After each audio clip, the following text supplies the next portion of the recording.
Hello, I'm Annette Young and welcome to the 51%, a show about women reshaping our world. Coming up, the woman who could have been America's first female president finally speaks out. Hillary Clinton blaming misogyny, Russian interference and questionable decisions by the FBI in preventing her from beating Donald Trump. Also, the Indian police charged with ending sexual harassment on the streets now find themselves the target of criticism for being overzealous on the job. And with the Cannes Film Festival just around the corner, we meet Solene Edouard, a talent agent working hard to ensure we see more women and therefore more women's stories on screen. But we begin in the States, where Hillary Clinton has blamed her defeat in last year's presidential election on misogyny. FBI Director James Comey and Russia saying their interference had particularly scared off voters. The Democrat said she took absolute personal responsibility for a series of campaign blunders that contributed to a loss against Donald Trump. However, she also declared she would have won without these factors. Stepping onto the stage to rapturous applause, as she did so often during the presidential campaign. 6 months after her shock defeat, Hillary Clinton says misogyny, entrenched in the political, social and economic landscape, contributed to her failed bid. But that's not all that stood between Clinton and the presidency. It wasn't a perfect campaign. There is no such thing. But I was on the way to winning until the combination of Jim Comey's letter on October 28th and Russian WikiLeaks raised doubts in the minds of people who were inclined to vote for me but got scared off. With less than 2 weeks to go until the presidential vote, James Comey announced the FBI had launched an investigation into Clinton's emails to see if she had been careless with classified information. The letter backed up Trump's frequent claims that Clinton could not be trusted, enabling him to cut into her significant poll lead. At the same time, WikiLeaks released thousands of hacked emails from the account of Hillary Clinton's campaign boss. They shone an unflattering light on how the Clintons' consulting firm was funded, revealed her team's criticism of her, among other things. The former Secretary of State has long blamed Russia for the email hack, suggesting President Putin had made it a personal mission to keep her out of the White House. He certainly interfered in our election. And it was clear he interfered to hurt me and to help my opponent. Since losing the presidential race, Clinton says she's now gone back to being an activist citizen and part of the resistance.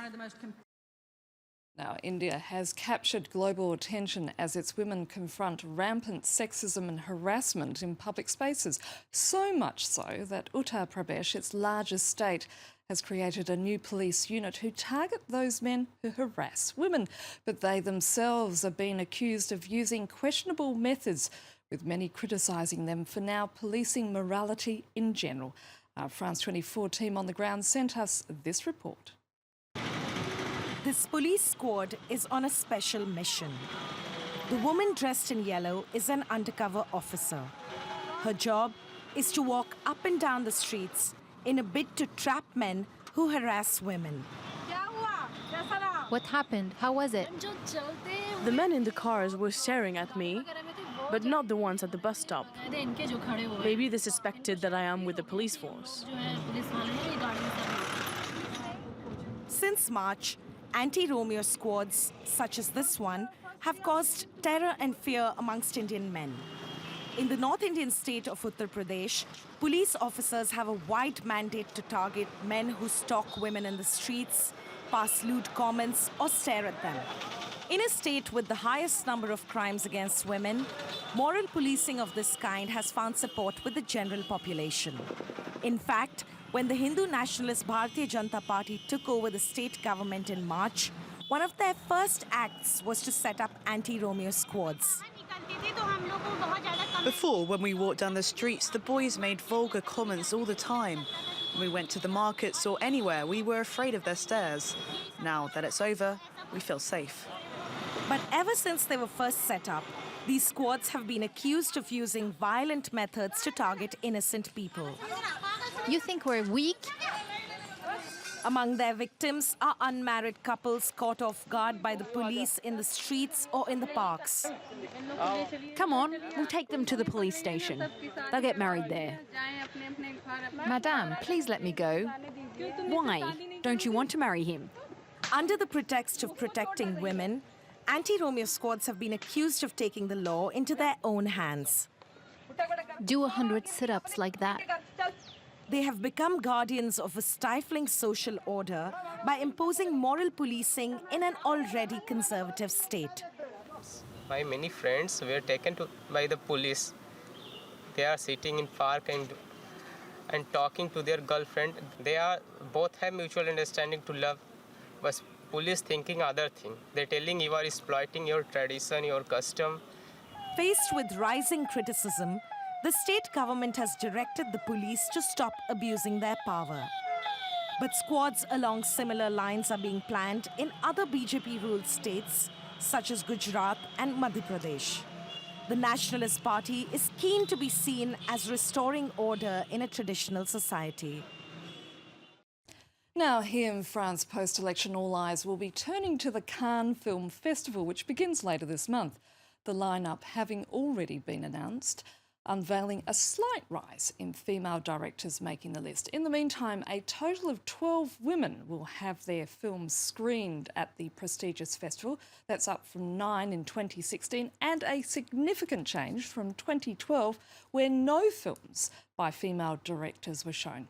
Solene Edouard is a talent agent who's based here in Paris, who's committed to boosting female representation in film. Solene, thanks for coming in. Now, this year, the Cannes Film Festival organisers are very much patting themselves on the back for having so many more women having their films screened at the festival. But when you look at the number of women in terms of the total population, I mean, we make up, 51%. It's still a really low figure. Yes, we were all very, we were all looking forward to seeing the selection made by Pedro Almodovar and all his team. And it was a big surprise to see only 3 women directed film in the official selection, because this is what we will all be looking at. And yes, it's an improvement, as you said, but this is still very low. Now, the festival itself has faced embarrassment in 2015 after several women were turned away for, goodness me, the audacity of wearing low heels or flat heels as opposed to stilettos. And then the poster for this year's festival has also been criticised for sort of heavily photoshopping the image of Italian actress Claudia Cardinale. This seems to be an event not that well known for promoting equality. No, definitely. And this is also why it's very interesting to look at how you can increase the number of film made by women in the Cannes Film Festival, because women don't make the same movies as men do. So it seems that, yes, if you have films that are made by men, you continue to carry some stereotypes about women being sexy, wearing high heels, and not necessarily being the one directing action movies. We've spoken in the past on the show about the appalling lack of representation when it comes to women on the screen. What impact does that have on us as a society? Yeah, definitely. I think the impact is the more you see on the screen women that are portrayed in the stereotypes, the young and sexy women, and then the mother, and then necessarily the grandmother. The young girls who are watching this show, or the women who are watching this show, are just seeing one type of women. We're not seeing all the other women who make different things every day, like making movies, action movies, or flying planes, or etc. So the problem is that the more you have men making movies, you continue the stereotype and the gender stereotypes. The woman stays at home, takes care of the children, and try to find a man that she can marry. And the other element of all this is the presence, or rather the lack of, in terms of presence, of older women. Definitely. The older women, women of color, lesbian, and other kind of women who are not necessarily in the stereotype that men will think about. So what do we need to do to change this? Because there seems to be a disconnect, whereas in society you've got more women than ever in the workforce, more women than ever in positions of authority, but that is not being reflected in films. No, definitely. I think it's important to realize that we have a problem. And this is the kind of thing that we have been thinking about, is both in France, but also in Hollywood. And I think it's definitely the same fight from here and there. It's at two levels. The problem with the women representation is that it's very hard to make it in the movie industry. It's very hard. It's hard for everyone, men and women. Every single day you have to get out and sell yourself. It's very complicated, and women are not necessarily very good at doing this. So we need to help women, and we need to help them better sell themselves. So that's at the micro level. How do you do that?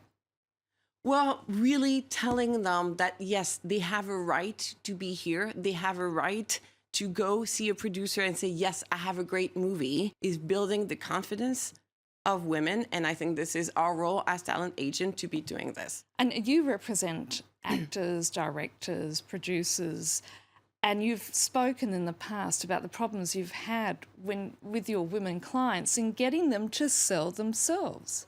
Yeah, it's very difficult. Usually they only want to go see production companies when their project is perfect, 100% perfect. And it can take years and years. And these are the years you're not going to be out there and telling people that you want to be directing movies.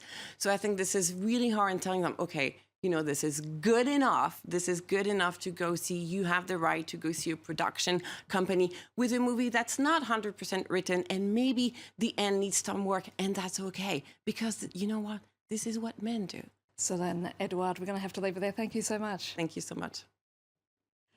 And that's it for now. And if you'd like to comment on what you've just seen, you can head to our Facebook page. That's France24.51%. Or do send us a tweet at _51%. Thanks for your feedback so far. And please do keep those comments coming in. So until our next show, bye for now.